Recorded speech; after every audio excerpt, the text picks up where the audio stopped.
The wind swept across the dusty street of Dry Creek like a warning from the Old West itself, rattling wooden signs and carrying the scent of horses, whiskey, and trouble. Most men in town didn't notice the stagecoach arriving that afternoon. They were too busy playing cards, arguing over cattle prices, or drowning their loneliness in cheap bourbon. But one man noticed. Caleb Turner stood at the edge of the wooden porch outside the general store, arms folded across his chest, his tall shadow stretching across the dirt road. He wasn't a man who waited for things in life. Life had taught him early that waiting usually meant disappointment. Yet that day he was waiting. Waiting for a stranger. Waiting for a woman he had never met. Waiting for the mail-order bride he had reluctantly agreed to marry after years of living alone on a dying ranch. Caleb wasn't the kind of cowboy women dreamed about. His face carried the rough map of a hard life, faint scars, sunburned skin, and eyes that had seen more betrayal than kindness. People in Dry Creek respected him, but they also kept their distance. Caleb spoke little, trusted even less, and lived farther outside town than anyone else. His ranch had once belonged to his father, but after droughts, debts, and a series of unfortunate seasons, it had slowly begun to crumble. Hiring a mail-order bride hadn't been a romantic decision. It was survival. Someone to help run the house. Someone to keep the ranch alive. Someone who needed a place just as badly as he needed help. The stagecoach rolled to a stop with a groan of wood and leather. The driver jumped down and opened the door. A few curious townsfolk turned their heads, whispering quietly. Mail-order brides were nothing new in the West, but they always brought gossip with them. A young woman stepped down slowly. At first glance she looked ordinary, thin, pale, dressed in a modest gray dress that had clearly traveled many miles. But there was something else about her. Something that made the air feel different. She clutched a small worn suitcase with both hands like it was the only thing keeping her steady. Her eyes remained lowered, avoiding every face around her. Most brides arriving in town looked nervous or hopeful or curious. This woman looked terrified. Caleb noticed it immediately. He stepped forward, boots crunching against the dirt. The whispers around the street grew louder as the tall rancher approached the trembling bride. "Miss Eliza Carter?" he asked in his deep, steady voice. The woman flinched slightly when she heard his voice.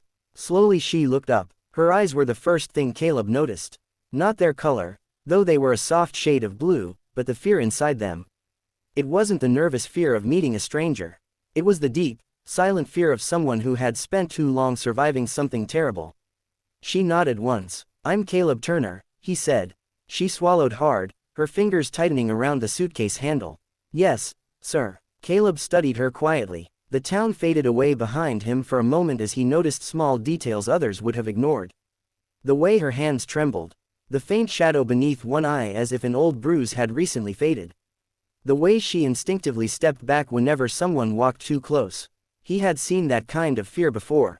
Mostly in wounded horses, or people who had been hurt too many times. The silence stretched between them until Caleb finally spoke again. "You hungry?" he asked simply. The question seemed to confuse her.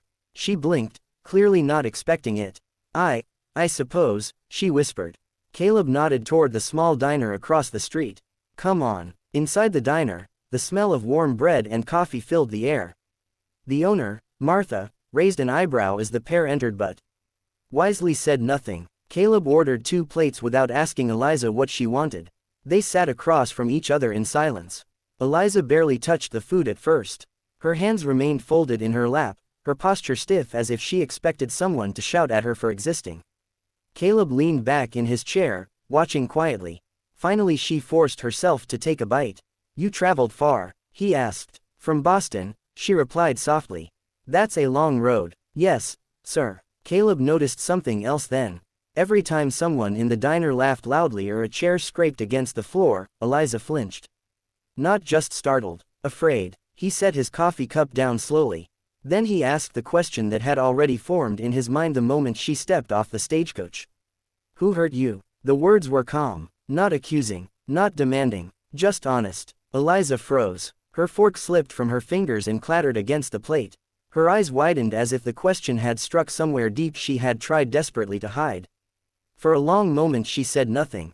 The diner noise faded into the background as tears slowly filled her eyes. "No one," she whispered quickly, shaking her head. Caleb didn't believe it for a second. But he didn't press. He had learned long ago that broken people spoke when they were ready. After the meal, Caleb stood and picked up her suitcase. My ranch is about an hour ride, he said. She nodded quietly and followed him outside. His horse waited near the hitching post, along with a small wagon. As they climbed in, Eliza glanced back at the town with a strange look, part fear, part relief, as if she had escaped something but wasn't sure if the danger had truly ended. The road to Caleb's ranch stretched long and lonely beneath the fading sunset. For most of the ride, neither of them spoke. The sky turned deep orange as the prairie wind brushed through tall grass. Finally Eliza broke the silence. "You didn't ask why I answered your advertisement," she said softly. Caleb kept his eyes on the road. "Didn't seem important." She looked surprised. Most men would ask. Most men are nosy. That earned the faintest hint of a smile from her lips. It disappeared quickly, but Caleb noticed. After another moment she spoke again. "You didn't ask if I can cook. Can you?" "Yes." "Good." Another silence followed. Then Eliza said quietly, "You didn't ask if I'm good at cleaning." Caleb shrugged slightly. "Ranch is dusty anyway." This time the smile lasted a little longer. The sun dipped below the hills just as Caleb's ranch appeared in the distance. A small wooden house stood beside a wide stretch of land dotted with fences, cattle, and a red barn that had clearly seen better years. Eliza studied it carefully. "It's beautiful," she said. Caleb chuckled softly. "Most folks would call it falling apart." "Maybe," she replied gently. "But it still feels peaceful." They climbed down from the wagon. As Caleb carried her suitcase toward the house, Eliza suddenly froze. A distant sound echoed from the road behind them. Hoofbeats. Fast ones. 3 riders appeared on the horizon. Caleb narrowed his eyes. He didn't recognize them, but Eliza did. Her face went pale. Her hands began shaking again, worse than before. Caleb turned toward her slowly. Her terrified whisper barely reached his ears. "They found me." And in that moment Caleb realized something important. The question he asked in town, "Who hurt you?" had an answer that was riding straight toward his ranch. And trouble in the West never traveled alone. Before we continue to the shocking next chapter where Caleb discovers the truth about Eliza's past and the dangerous men hunting her, make sure you subscribe to the channel so you don't miss the next powerful Western story. Out here in the Wild West, every story hides a secret, every cowboy carries a past, and sometimes the quietest bride brings the biggest storm. The hoofbeats grew louder across the prairie, pounding against the earth like a warning drum. Caleb Turner stood still beside the wagon, his eyes locked on the 3 riders racing toward the ranch. He didn't move, but his body had already shifted into the quiet readiness of a man who had survived too many dangerous moments in the Wild West. Out on the frontier, trouble rarely announced itself politely. It usually came fast, armed, and hungry for something. Behind him, Eliza Carter trembled so violently she had to grip the wagon to keep from falling. The color had drained completely from her face. Her breath came in shallow gasps as she stared at the approaching riders. "They found me," she whispered again, barely audible. Caleb slowly turned his head toward her. "Who are they?" For a moment she couldn't answer. Her lips parted, but the words seemed trapped behind years of fear. Finally she forced them out. "My husband." Caleb frowned slightly. "I thought you came here to get married." Her eyes filled with tears. "I did, because he's trying to kill me." Before Caleb could respond, the riders reached the ranch fence. Dust swirled around them as their horses skidded to a stop. The man in the middle swung down first. He was tall, sharply dressed compared to most cowboys, with slick dark hair and a cruel smile that immediately made Caleb dislike him. The stranger brushed dust from his coat like the prairie itself offended him. "Well now," the man said slowly, glancing at Eliza. "There you are." Eliza instinctively stepped behind Caleb. That small movement told Caleb everything he needed to know. The other 2 riders dismounted as well. Both carried rifles across their saddles. The man stepped closer, studying Caleb. "You must be the rancher," he said calmly. "Name's Victor Hale. That woman behind you belongs to me." Caleb didn't react. "She ain't cattle," he replied quietly. Victor's smile tightened. "She's my wife." Eliza's voice suddenly broke from behind Caleb. "You forced me to marry you." Victor laughed. "Details." Caleb finally turned slightly so he could see her face. "You wanna tell me what's going on?" he asked calmly. Eliza wiped her tears with shaking hands. "My father owed Victor money," she said. "A lot of money. When he died, Victor said the debt became mine." Victor clapped slowly. "Very good, darling. You left out the part where I was generous enough to marry you instead of throwing you in the street." Her voice cracked. You locked me in that house for months. Victor's eyes hardened. You were my wife. That's not locking you up. That's keeping you where you belong. The prairie wind carried the silence for a moment. Caleb's jaw tightened slightly. Don't sound like much of a marriage, he said. Victor ignored him and looked directly at Eliza. You embarrassed me, he said coldly. Running away like that. Do you have any idea how difficult it was tracking you all the way out here? Eliza shook her head desperately. I'm not going back. Victor sighed like a disappointed teacher. You don't get a choice. His two men casually lifted their rifles. Caleb noticed. He also noticed something else. Eliza's hands were shaking again, but this time there was something else in her eyes besides fear. Hope. She was looking at him. Trusting him. And Caleb Turner had never been the kind of man who turned his back on someone asking for help. He stepped forward slightly. Right away, Caleb said calmly. Victor blinked. I beg your pardon, you heard me. Victor stared at him, then laughed loudly. Oh, this is good, he said to his men. The rancher thinks he's a hero. Caleb didn't smile. I ain't a hero. Then move. No. Victor's smile disappeared. Do you have any idea who I am? Caleb shrugged. Don't particularly care. Victor's voice turned cold. I own half the businesses in Wichita. I have friends in the law. That woman is legally my wife. Eliza's voice trembled again. He lied to the judge, she said. He said I agreed to it.